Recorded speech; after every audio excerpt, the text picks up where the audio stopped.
Hello, my name is Feder and I am from Group 2 in ABJK1 Chemistry 13 in CSU CC. Anyways, I'll be talking about Lesson 6, Fuels, starting with solid fuels. So what are solid fuels?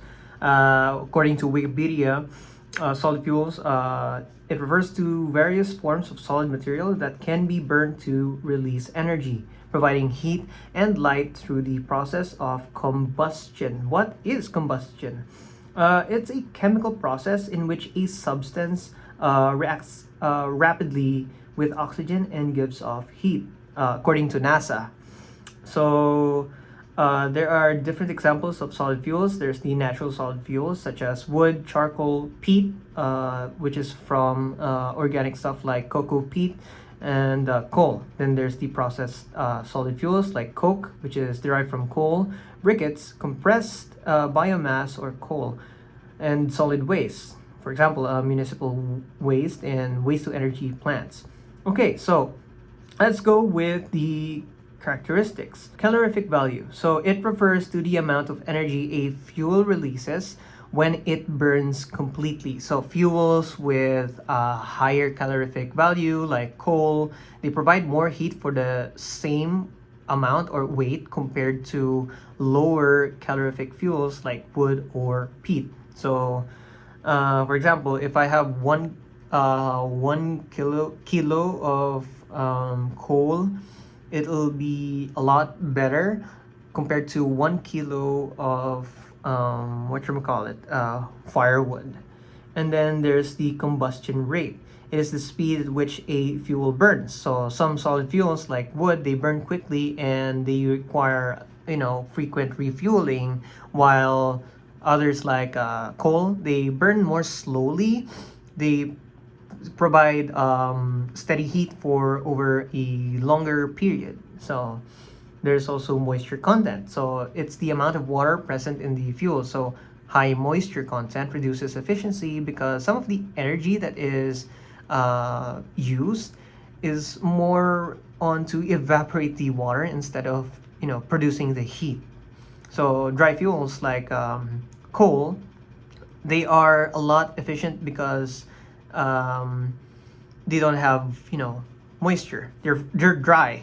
So there's also the ash content. So ash content, it measures the leftover residue that doesn't burn. So fuels with high ash content like low grade coal or firewood, they produce more waste because it lowers their overall efficiency. So they require a lot more like cleanup. And then there is, of course, the ignition temperature. So the minimum temperature for every fuel is different. So fuels like wood, they have lower ignition temperatures, so you can light them up real fast. But processed fuels like coke or coal, they have higher temperatures to begin ignition. So I would suggest you burn up the wood first and then add in the coal, so that while it's burning, once the firewood is gone, the coal will be left, and the coal will be the one that's burning slower. So we have energy density. So it refers to the energy that is stored in a given volume of fuel. So high energy density fuels like coal, they are compact and a lot more better for transportation and storage compared to, of course, the bulkier and bigger low energy density fuels like firewood. So if you're gonna go camping, would you rather have firewood or coal? Because coal is a lot better even for like fuel mounts, because a bundle of firewood is basically equal to, I don't know, a few pieces of coal. So anyways, there's also the environmental impact. So if a fuel, it depends on the fuel. So some of it releases pollutants. For example, burning coal, it releases carbon dioxide, sulfur dioxide, and ash. So it contributes to air pollution and climate change. So I would suggest a cleaner alternative, such as briquettes or properly dried wood, because they produce fewer emissions. So there's also storage and handling. It describes how easy or safe it is to manage the fuel. So solid fuels like wood and coal are stable and non-volatile. It's I don't know, it's a lot safer to store compared to liquid or gaseous fuels, but their bulkiness is harder to transport in large quantities. And finally, the availability and cost, of course, it determines how accessible and affordable the fuel is. So widely available fuels like wood and coal, they are, everywhere. So for wood, of course, just grab a bunch of branches, twigs, and there we go, we have fuel. But for coal, you can just buy. So yeah, advantages of solid fuels, they are easier to store and handle, economically and widely available, and relatively stable and safe. But disadvantages would be low combustion efficiency due to high moisture and ash content, depends, and environmental concerns from pollutants and carbon dioxide emissions, and the higher ignition temperature and slower combustion rate compared to liquid or gaseous fuels. Thank you. Now let's go for the next. Liquid fuels. So what are they? They are, according to Wikipedia, let's simplify it. They are energy-rich liquids used as a source of power in various applications, such as transportation, industrial machinery, and heating. They're usually derived from natural resources like crude oil, biomass, or coal, or they can be synthesized through chemical processes. So the different types of liquid fuels, there's the fossil fuels, which is bad, petroleum-based, gasoline, diesel, kerosene. These are derived from the refining of crude oil. Then there is biofuels, which is ethanol and biodiesel. They are made from renewable biomass sources like plants or waste. And then there's the synthetic fuels, created through processes like Fischer-Tropsch synthesis. Synthetic gasoline or diesel. Now let's go with the characteristics. So high energy density. As I've stated, what are energy density is the amount of energy a fuel contains. So per unit of volume or mass, liquid fuels typically have a higher energy density because they are rich in hydrocarbons, which release significant energy during combustion, and easy storage and transport. So because of their liquid state, they can be stored in tanks and transported easily through pipelines, tankers, or containers. Their fluidity and stability under ambient conditions make them convenient compared to gaseous or solid fuels.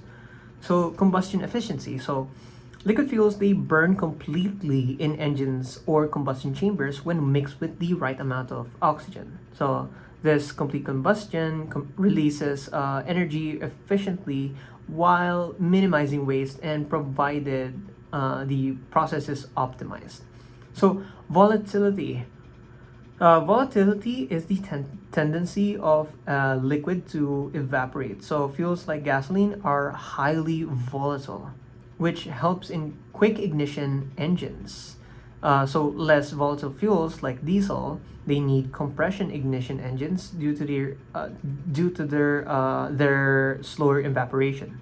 Next would be the viscosity. So viscosity refers to the thickness or resistance to flow of a liquid. So lower viscosity fuels like gasoline, they flow more easily, while higher viscosity fuels like diesel or heavy oils, they require heating or additives to improve flow. Basically, viscosity is evaporated milk or condensed milk. Evaporated milk, it flows really smoothly, while the condensed milk, they don't flow that easily. It's slow and sticky. And then we have environmental impact. So burning liquid fuels releases greenhouse gases like carbon dioxide and other pollutants. So cleaner fuels such as biodiesel or ethanol, they reduce harmful emissions. So managing waste and spill risk is also critical for environmental safety. And then there's the renewability. So fossil-based liquid fuels like gasoline and diesel are non-renewable and finite. So it will eventually run out soon. So because they're derived from ancient organic materials. So biofuels, they are made from renewable sources such as crops or algae or waste products, which is a lot better. And then, of course, application-specific properties. Different specific properties tailored to the use of liquid fuels. We have flashpoint, octane rating, and cetane number. So flashpoint, it's the temperature at which a fuel's vapor ignites. And then the octane rating, a measure of resistance to knocking in spark ignition engines. And then there's the cetane number, a measure of ignition quality in compression ignition engines. And basically, the advantages would be compact and portable, they're easy to handle and distribute. They have high calorific value, ensures efficient energy use. And then the disadvantages would be fossil-based fuels are major contributors to air pollution and greenhouse gas emissions, and the risk of spills leading to environmental damage. And of course, the dependence on finite resources like crude oil. That's for liquid fuels, and let's go to the next. So we have gaseous fuels. So what are gaseous fuels? And just to note, I am reporting using Wikipedia, so I'm just simplifying things a lot more so we can understand it better. Anyways, gaseous fuels or fuel gases are fuels in the gaseous state used for energy generation, heating, or industrial processes.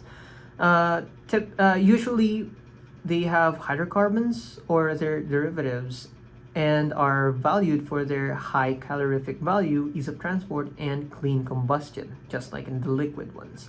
And we have the different examples of gaseous fuels. There's the natural gas. The main component is methane.